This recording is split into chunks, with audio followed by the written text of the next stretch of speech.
Hello there, crafty friends. It's Alicia of the Call Me Crafty Al YouTube channel, and I am back today with another Card a Day in July video. I announced this video series earlier in the month, and in that announcement, I let you know how you could play along with me. So make sure to check out that video, which is linked in the description box below. My goal this month is to try to get crafty every day and share it here with you on YouTube.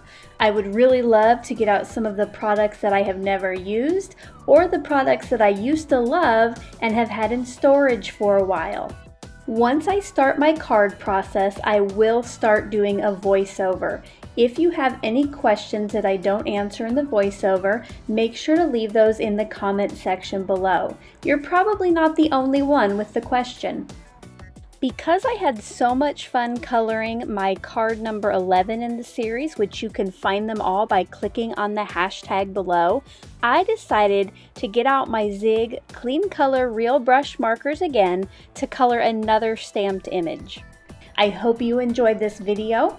If you do, I always appreciate a thumbs up. And if this is your first time to my channel, I hope by the end of the video you'll be inspired to hit that subscribe button. To my regular viewers and subscribers, thanks so much for stopping back by. Here we go. For my card today, I will be using my Clean Color Real Brush markers again, and later I will share with you the exact colors I use. For my stamp and die cut, I will be using these two Stampendous sets. For the stamping itself, I'll be using Versamark Dazzle, and then I am going to emboss it with Detail White. I will be stamping and coloring on Bristol 100-pound smooth cardstock. After I colored the card that I mentioned earlier, I decided that I needed some kind of chart so I knew exactly what colors all of my markers were. So over the weekend, I did create this color chart, and you'll notice at the bottom I have came up with some combinations of my own to use for today's cards. Again, I'll share the numbers later. The first thing I'm going to do is stamp and heat emboss all of my images. I will end up with 3 flowers, 1 of the leaves, and then 1 of the mason jars. Again, I'm stamping these in the Versamark and then heat embossing them with white detail embossing powder.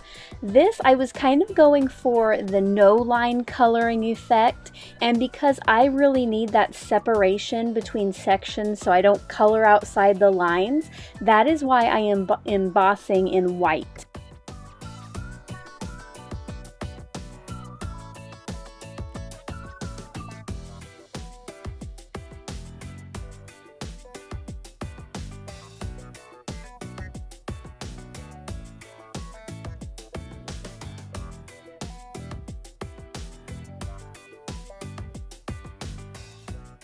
The first 2 colors that I'm going to be using are 61 light brown and number 50 yellow. I wanted the flowers in my jar to look like sunflowers, and I really liked how that light brown kind of made the yellow look more golden, like in a sunflower.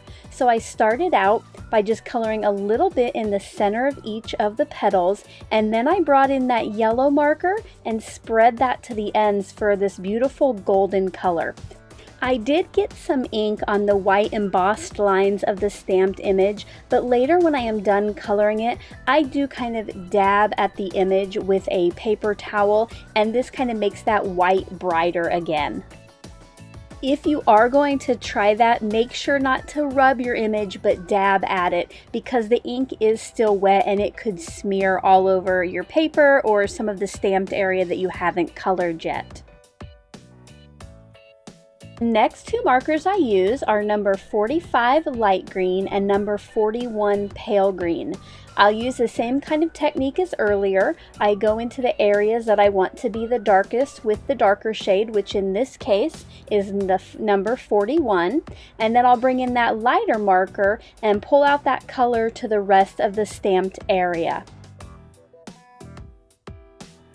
Still using those same two colors, I'm going to start coloring the stems in the jar. All I do is kind of go down one side of the area for the stem with the darker color, and then with the leaves, again, I color the areas I want to be darker first, and then I go back in with that light color and just finish pulling that color out, kind of blending it. I'm going to go back to the flowers briefly to finish those off. For the new colors, I will be using 65 mid-brown and 67 mustard. I use that darkest color in the detailed part of the centers, and then the lighter color I come in and just spread everything out. For the water in the jar, since you can't really see water, I have chosen number 303 Shadow Mauve. And because I don't have a lighter color to blend this out, I will be using a water brush along with this marker. I am not an artist by any means, but what I thought I would do for the water is use that marker around the areas where there is something like stems or detail on the jar or the outside, and then blend out from that point. I am loving these zig markers because of how easy they are to blend. I have had Copics in the past, and just recently actually I gave my 100+ markers to my daughter. I am not a fussy colorer. I don't want to be blending for days. If this sounds like you and you do want to color, I would suggest checking these markers out and maybe giving a couple a try. Once everything was colored, I let the image dry for about 20 minutes, and now I am ready to die cut. I want to give a little shout out and a thank you to my sister Lisa, who gave me this stamp set and dies years ago. I will be using the Scotch removable tape to hold my dies in place while I'm doing the die cutting. And if you have any suggestions on how to get the placement right on these dies, I would appreciate it if you would leave it below.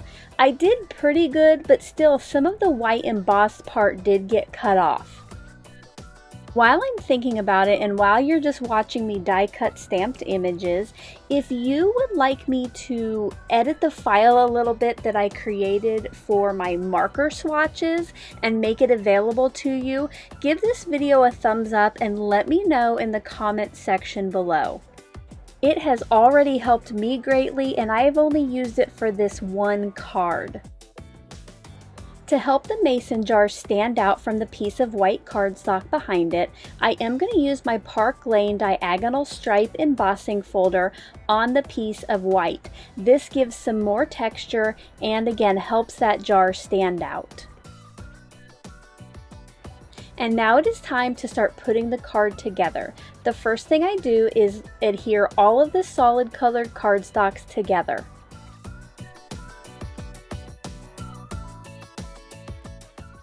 I knew that I wanted to put my mason jar on the white panel with some foam tape, so I got out my big roll of foam tape and put some on the back of the jar first. And then you'll see that I put the tape on two of the flowers because I want those at the same level of the mason jar. And then that last flower, because I want it to pop up even further off the card, I will actually end up putting 2 layers of foam tape on the top part of that flower. This foam tape is really economical. I think this roll I get is 150 feet, and right now it's maybe like $15 to $17 on Amazon.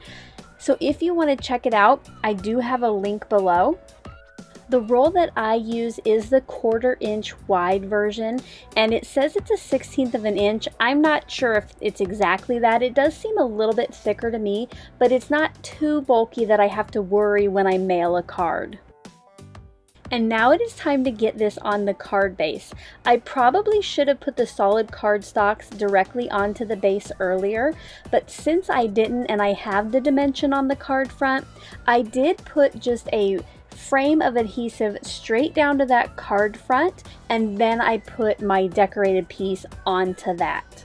For right now, I'm not going to put a sentiment on this card, and then when I decide to use it, I will pick a sentiment at that time that will fit the occasion. And here is a look at my finished card. I hope you enjoyed this video today, and until my next one, I hope you're having a crafty day. Bye-bye. Thank you so much for taking the time to watch all the way to the end of the video. I hope that you'll consider clicking on one of the videos or playlists I have linked above, and if you're interested in any of the products or tools that I use in the video, I do have some links in the description box.